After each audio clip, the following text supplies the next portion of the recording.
अच्छा, तो हमने पार्ट 1 के अंदर एंडोकार्डाइटिस पढ़ रहे थे, वॉल्वुलर पढ़ लिया था। म्यूरल में हमने देखा था कि मैकेलम प्लेक्स नज़र आते हैं ऑन ग्रॉस। जब आप माइक्रोस्कोपी करते हो तो उसमें आपको इन्फ्लेमेशन नज़र आती है, नेक्रोसिस नज़र आती है, एंड हीलिंग जब होती है तो फाइब्रोसिस हो जाती है, और इसी की वजह से ये थिकनिंग और रिंकलिंग हो जाती है और ये प्लेक्स आपको ग्रॉस पे नज़र आते हैं। देन वी हैव, अगर इन्फ्लेमेशन मायोकार्डियम की हो तो फिर मायोकार्डाइटिस होता है। ठीक है, अब इसमें ये होता है कि आपको ग्रॉस एज सिग्निफिकेंट कुछ नहीं है, लेकिन माइक्रोस्कोपी पे आपको नज़र आएंगी एस्कॉफ बॉडीज़ नज़र आएंगी। अच्छा, ये जो बॉडीज़ होती हैं these are basically the granulomas. ठीक है, ये ग्रेनुलोमास हैं। इम्पॉर्टेंट बात ये है कि ये आपको माइक्रोस्कोपी पे नज़र आती हैं। ठीक है, माइक्रोस्कोपी में जब आपको नज़र आएंगी इनका कैसा स्ट्रक्चर होता है, बिल्कुल सेंटर में फिब्रिनॉइड नेक्रोसिस होती है। ठीक है, इसके अराउंड आपको लेयर ऑफ सेल मिलती है, और वो सेल होते हैं मॉडिफाइड मैक्रोफेजेस होते हैं बेसिकली, मल्टीन्यूक्लिएटेड, इनको हम एशकॉफ सेल्स कहते हैं। और कुछ इस तरह के सेल्स आपको नज़र आते हैं, आउलाई अपेरेंस और कैटरपिलर अपेरेंस होती है उनके अंदर। ये भी मॉडिफाइड मैक्रोफेजेस ही होते हैं, तो ये भी आपको नज़र आते हैं। ये सेम सेल्स हैं, फ़र्क ये है व्यू किस डायरेक्शन से, आप ऊपर से देखेंगे तो इस तरह से नज़र आएंगे, फ्रॉम द साइड आप देखोगे तो वो इस तरह से नज़र आएंगे। ठीक है, इनके अराउंड हमारे पास जो है वो क्या होते हैं, लिम्फोसाइट और प्लाज्मा सेल्स होते हैं, and this whole is then surrounded by fibroblast. तो ये एक ग्रैनुलोमा है, इसको एस्कॉफ बॉडी कहते हैं, और ये आपको मायोकार्डियम में मिलेगा माइक्रोस्कोपी पे। ठीक है, अब आती है बात पेरिकार्डाइटिस की। ठीक है, अगर पेरिकार्डाइटिस है तो ग्रॉस जब आप देखोगे तो आपको वहाँ पे इफ्यूजन मिलेगी, अंदर दो पेरिकार्डियल लेयर्स होती हैं, तो उनके बीच में ऐसे एडिशंस हो जाती हैं, और इसको ब्रेड एंड बटर अपीयरेंस कहते हैं। जैसे ब्रेड के बीच में अगर बटर हो एंड उनको सेपरेट करें तो इस तरह का थ्रेडी सा जो स्ट्रक्चर आता है, बिल्कुल ऐसे। माइक्रोस्कोपी पे आप देखोगे तो पेरिकार्डियम के ऊपर फिब्रिन अटैच होगी, और आपको इन्फ्लेमेटरी इन्फिल्ट्रेट्स जो है वो नज़र आएंगे। How to treat that, already आपको पता है एक्यूट इन्फ्लेमेशन है रिमाटिक फीवर में, तो एंटी इन्फ्लेमेटरी दें, एंटीबायोटिक्स दें, ताकि स्ट्रेप्टोकोकल जो इन्फेक्शन है वो ठीक हो जाए और दोबारा ना हो। और बाकी आपने जॉन्स क्राइटेरिया पढ़ा है, अगर जॉइंट्स की प्रॉब्लम है, अगर ब्रेन लाइक साइडनहैम स्कोरिया है, स्किन की है, तो उसके हिसाब से सिम्टोमेटिक ट्रीटमेंट आप देंगे। ठीक है, so we are done with rheumatic fever. अब आता है रिमेटिक हार्ट डिजीज़ क्या है। Rheumatic heart disease is actually a chronic complication of rheumatic fever, right?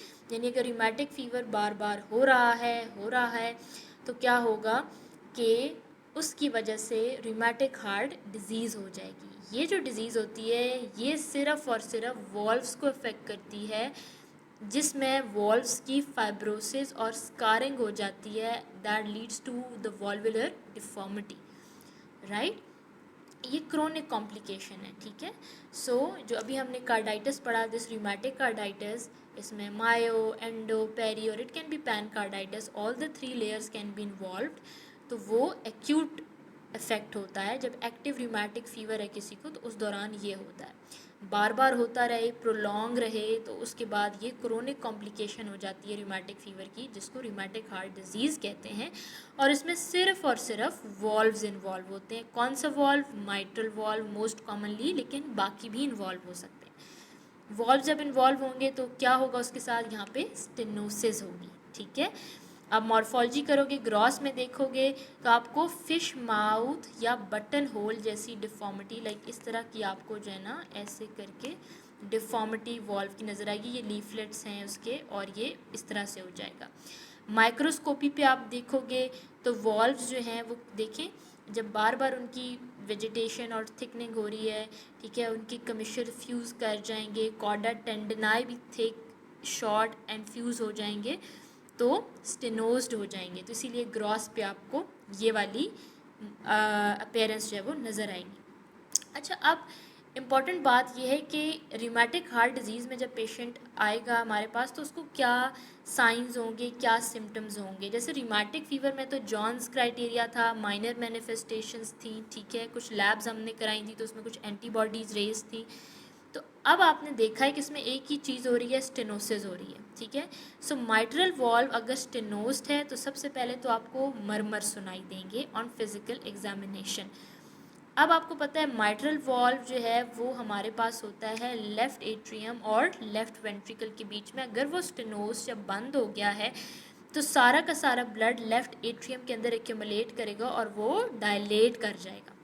Always remember, जब भी लेफ़्ट एट्रियम डायलेट कर जाता है तो उसमें इलेक्ट्रिकल रिदम ख़राब हो जाती है और एफिब के चांसेस बढ़ जाते हैं एट्रियल फिब्रिलेशन के। ईसीजी पे आपको एट्रियल फिब्रिलेशन का एक प्रॉपर पैटर्न होता है वो नज़र आएगा। जब एट्रियल फिब्रिलेशन हो रही है इसका मतलब ये है कि एट्रियल जो कॉन्ट्रैक्शन है उसका रेट बहुत ज़्यादा हाई है, but that is not strong enough to pump the blood into left ventricle so that वो आगे पूरी बॉडी में पंप करे। So heart is not able to pump the blood, like pump failure हो गया है। सो हार्ट फेलियर होगा, सारा का सारा ब्लड एट्रिया के अंदर क्योंकि स्टेगनेंट रह रहा है तो स्टेसिस की वजह से एम्बोलाई एंड थ्रोम्बस बनेंगे, सो थ्रोम्बो एम्बोलिज्म होगी, ठीक है। तो ये सारी क्लिनिकल मैनिफेस्टेशंस होंगी, मरमर्स, एफेब, हार्ट फेलियर, इसके साथ पेशेंट आएगा। ट्रीटमेंट ये है कि आपने इस वॉल्व का सर्जिकल रिप्लेसमेंट करनी है, इसको सर्जिकली रिपेयर करना है आपने, ठीक है। तो ये ट्रीटमेंट है। आई होप कि अब आपको rheumatic heart disease and rheumatic fever नहीं भूलेगा।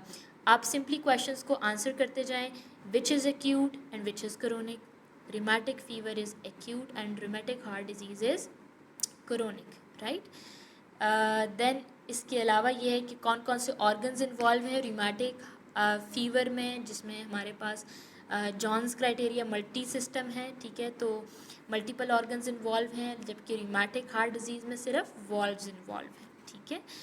और उसके अलावा हमारे पास जो है वो मैनिफेस्टेशंस बिल्कुल डिफरेंट हैं and treatment is also different. So that's from my side.